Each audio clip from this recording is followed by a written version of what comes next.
Samaradorlik formulasi. O'zbekiston Respublikasining Konstitutsiyasi huquq va erkinliklarning ishonchli kafolati. 2023-yil 30-aprelda mamlakatimiz yangi tahrirdagi konstitutsiyani qabul qildi.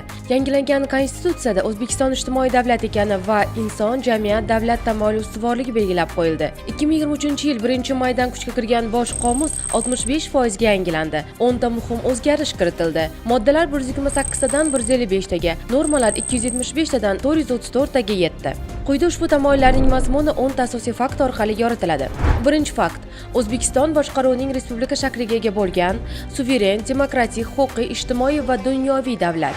Ikkinchi fakt: O'zbekiston Respublikasida davlat hokimiyati xalq manfaatlarini ko'zlab va O'zbekiston Respublikasi Konstitutsiyasi hamda uning asosida qabul qilingan qonunlar vakolat bergan organlar tomonidangina amalga oshiriladi. Uchinchi fakt: O'zbekiston Respublikasida demokratiya umuminsoniy prinsiplarga asoslanadi. Ularga ko'ra inson, uning hayoti, erkinligi, sha'ni, qadr-qimmati va boshqa ajralmas huquqlari oliy qadriyat hisoblanadi.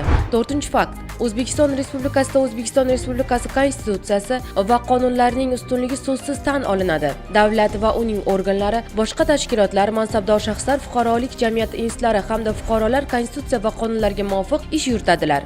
Beshinchi fakt: insonning konstitutsiya va qonunlarda mustahkamlab qo'yilgan huquq va erkinliklari daxlsizdir hamda ulardan sud qarorisiz mahrum etishga yoki ularni cheklab qo'yishga hech kim haqli emas. Oltinchi fakt: insonning sha'ni va qadr-qimmati daxlsizdir. Hech narsa ularni kamsitish uchun asos bo'lishi mumkin emas. Yettinchi fakt: davlat organlari va tashkilotlari, fuqarolarning o'zini o'zi boshqarish organlari, ularning mansabdor shaxslari har kimga o'z huquqlari hamda qonuniy manfaatlariga daxldor bo'lgan hujjatlar, qarorlar va boshqa materiallar bilan tanishish imkoniyatini ta'minlashi shart. 8-fakt: O'zbekiston Respublikasining fuqarolari davlat xizmatiga kirishda teng huquqqa egadirlar. Davlat xizmatini o'tash bilan bog'liq cheklovlar qonun bilan belgilanadi. 9-fakt: har kim bevosita o'zi va boshqalar bilan birgalikda davlat organlariga hamda tashkilotlariga, fuqarolarning o'z boshqarish organlariga, mansabdor shaxslarga yoki xalq vakillariga arizalar, takliflar va shikoyatlar bilan murojaat qilish huquqiga ega.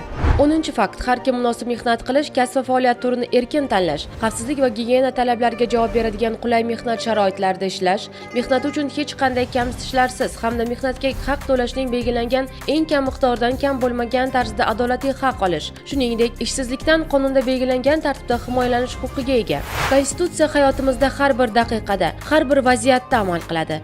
Qonunni bilish o'z haq-huquqimizni himoya qilishning eng muhim qadami.